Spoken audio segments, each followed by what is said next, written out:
Saya ingin menanyakan Pak terkait dengan temuan cadangan ya Pak untuk gas di hulu yang membuat bisnis gas ini kedepannya masih memiliki potensi yang cukup baik atau masih bisa bertumbuh positif begitu ya Pak. Nah pemerintah juga sebetulnya kan sedang menyiapkan aturan nih Pak terkait dengan artinya pembangunan jar gas untuk kedepannya. Nah Anda sendiri melihatnya untuk dari PGN ini skemanya atau roadmapnya kedepannya akan seperti apa terkait dengan aturan yang diterbitkan ini? Ya, dengan KPBU kita tentunya akan menjadi salah satu peserta di samping dengan peserta-peserta bisnis usaha private ya, yang swasta-swasta.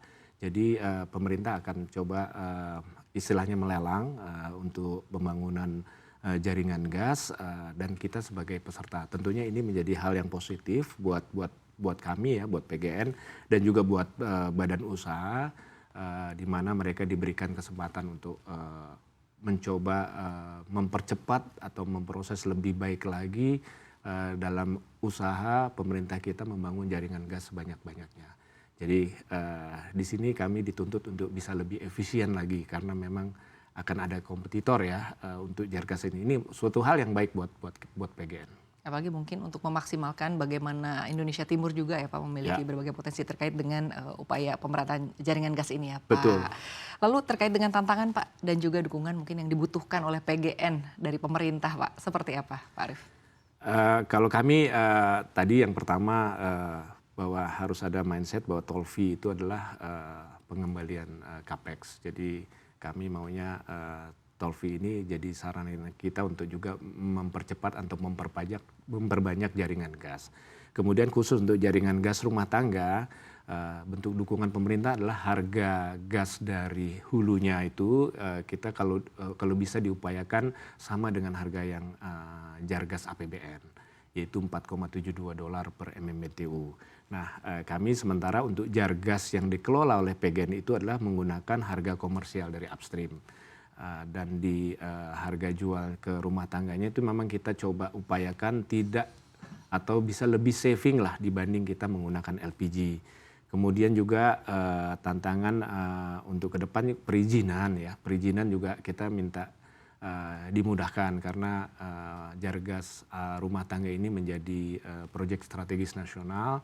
Jadi tentunya harusnya lebih dipercepat lagi. Kami ambil contoh lah misalnya kita juga punya jaringan gas rumah tangga yang tidak ada jaringan pipanya. Jadi kita lewat moda tadi CNG.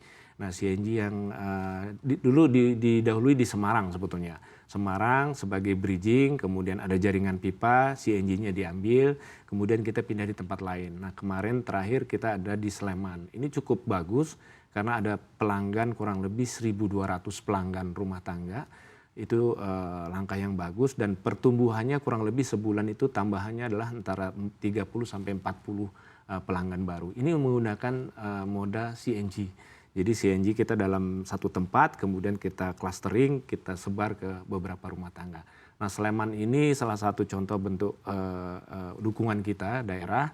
Mudah-mudahan ini akan merembet juga ke Yogyakarta yang sudah kita siapkan sebetulnya. Tinggal izinnya saja yang belum.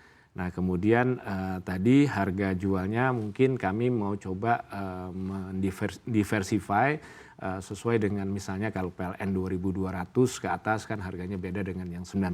Nah nanti kita juga akan coba mirroring dengan PLN di mana kalau rumah mewah ya tidak harganya tidak 6.000 atau 10.000 kita mau Jadi ada coba penyesuaian harga ada ya Pak tergantung penyesuaian. dengan golongan. Betul Mbak. Baik Itu, Pak, Mbak. jadi artinya untuk saat ini CNG ini menjadi moda yang menjadi pilihan juga, menjadi Mode alternatif pilihan ya? ya alternatif di mana kita tidak punya jaringan pipa untuk distribusinya. Baik Pak, lalu terkait dengan update ya Pak untuk harga dari gas industri PGN yang sebelumnya mengusulkan kenaikan harga industri nih Pak yang non HGBT karena adanya kenaikan harga dari supplier KKS di hulu. Bagaimana Anda melihat dan bagaimana juga sebetulnya pemerintah melihat artinya harapan atau keinginan dari PGN untuk menaikkan harga tersebut? Ya, kami waktu itu berinisiasi menaikkan harga karena memang di PJBG-nya 3 bulan sebelum dinaikkan kan harus diinfo. Dan kami sudah tahu bahwa ada indikasi harga hulu akan naik. Harga hulu akan naik, makanya kami pass-through saja. Kenaikan harga hulu kita pass-through ke pelanggan. Nah terakhir kan tidak ada kenaikan harga ditetapkan sama pemerintah dan kami sangat bersyukur sehingga tidak akan ada kenaikan harga di industri. Kami tahu dengan naiknya harga gas ke industri akan memberatkan industri. Kami tidak akan mau lah ya dianggap bahwa harga gas ini tinggi karena PGN. Sebetulnya kan kami kan hanya mempastru aja. Syukur-syukur harga hulu tidak naik, tentunya kami juga tidak akan naik. Walaupun nanti ke depan karena tadi pasokan dari upstreamnya agak berkurang, tentunya kita akan coba mensosialisasikan, mencoba memberikan atau menginformasikan bahwa suatu saat kita akan pakai LNG. Jadi LNG itu akan kita blend dengan gas pipa. LNG itu kan lebih mahal dibanding harga gas pipa. Jadi kita blend, tentunya akan hasil blend ini akan menaikkan harga gas. Jadi harga gas ke industri ini yang kita coba mensosialisasikan bahwa teman-teman di industri mohon dimengerti misalnya harga gas yang dari LNG ini akan ada kenaikan. Tentunya suatu saat akan naik. Tapi kita terus mengupayakan harga ke industri ini ya jangan naik lah, maunya saya nggak mau memberatkan. Makanya kita bentuk tim juga untuk coba cari LNG yang murah. Kami coba cari di domestik dan dari Tangguh dan Bontang ya. Kalaupun itu tidak dapat, syukur-syukur ya kami untuk memenuhi ini ada import sedikit lah. Tetapi kami tetap mengupayakan dari domestik dulu.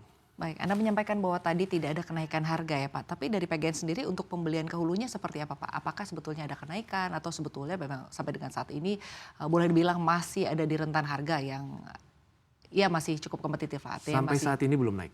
Belum naik ya Pak ya? Sampai saat ini belum naik, mudah-mudahan tidak naik. Mudah-mudahan tidak naik ya Pak ya. Lalu terkait dengan dampak pembatalan Pak dari kenaikan harga ini ya, artinya harga gas non-HGBT ke kinerja keuangan PGN seperti apa Pak? Ya karena tidak naik, kalaupun naik kita pass-through harusnya tidak terlalu berdampak kepada keuangan PGN. Kami kalaupun itu berdampak, itu tentunya mungkin sudah well informed juga bahwa dengan HGBT ini sektor hulu ya dan kita sebagai midstream dan downstream ini terpapar. Kalau kami memang ada penurunan profit akibat kita HGBT, tapi ini kan hal yang baik. Sama dengan dari upstream juga penurunan penerimaan migas di upstream akibat HGBT juga ada, tetapi ngelihat overall dari atas bahwa kebijakan harga gas ini bagus buat industri dan buat keseluruhan di pemerintah. Baik, jadi artinya perihal kenaikan harga ini perlu dipertimbangkan lagi ke depannya ya, terkait juga dengan bagaimana upaya untuk tetap bisa memajukan industri begitu kan Pak? Betul, utamanya di industri upstream ya. Karena keekonomian upstream tentunya akan berpengaruh dengan kebijakan HGBT ini. Baik, lalu selanjutnya Pak terkait dengan update jumlah industri Pak untuk HGBT. Kalau kita lihat kan sebelumnya sempat diusulkan akan ada tambahan industri yang memang akan mendapatkan tambahan Pak untuk fasilitas. Sampai dengan saat ini jumlahnya seperti apa Pak update-nya? Kalau kita awal 2020 by Perpres 40 2016 kemudian dilanjutin Permen 8 dan 10 itu masih 7 industri. Kemudian berubah di tengah-tengah medium 2022 itu menjadi kurang lebih 10.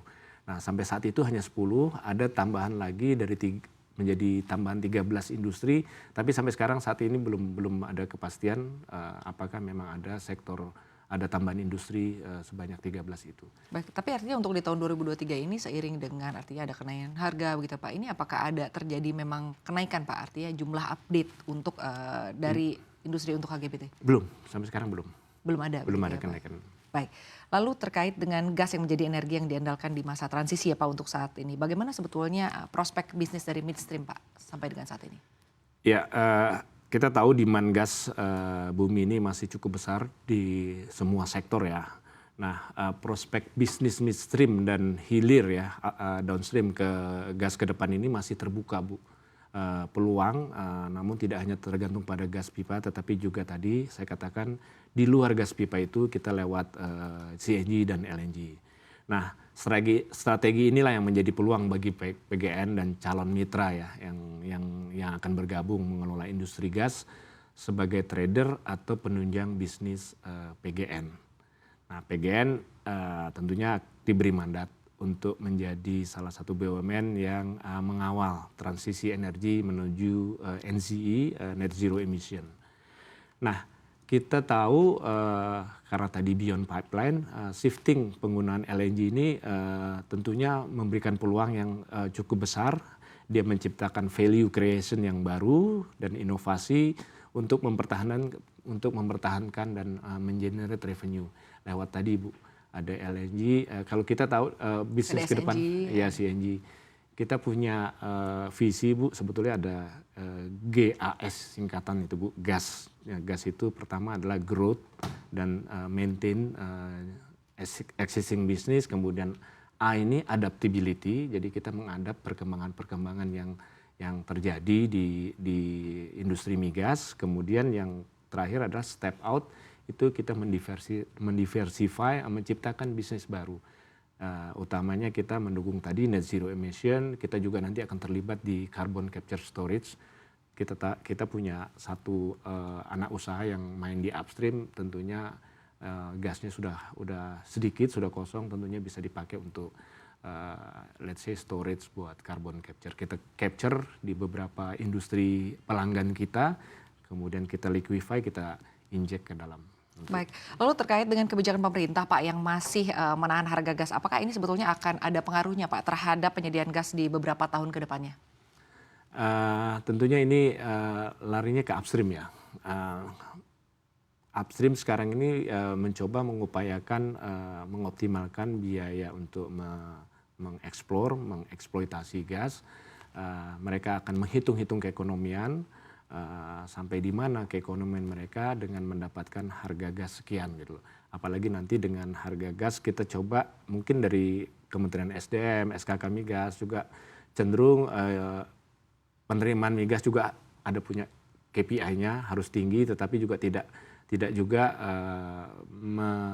menyepelekan dengan harga gas yang bisa terjangkau. Jadi kita menyeimbangkan antara willingness to pay industri membayar gas dengan keekonomian upstream. Jadi ini yang kalau dijaga keseimbangannya, tentunya industri upstream juga untuk gas akan terus bisa tumbuh gitu. Jangan sampai stuck karena ketidakekonomian. Nah, kita tahu gas ini menjadi salah satu energi yang menjadi transisi menuju net zero emission, tentunya juga harus kita lindungi. Baik ya, semoga saja target-target PGN bisa sesuai dengan rencana ya Pak, dan juga bisa tercapai ya Pak, baik di tahun ini maupun di tahun-tahun kedepannya sesuai dengan rencana untuk net zero emission ya Pak di 2060. Terima kasih banyak Pak Arief sudah hadir di studio CNBC Indonesia di pagi hari ini. Salam sehat dan sukses selalu untuk Anda Pak.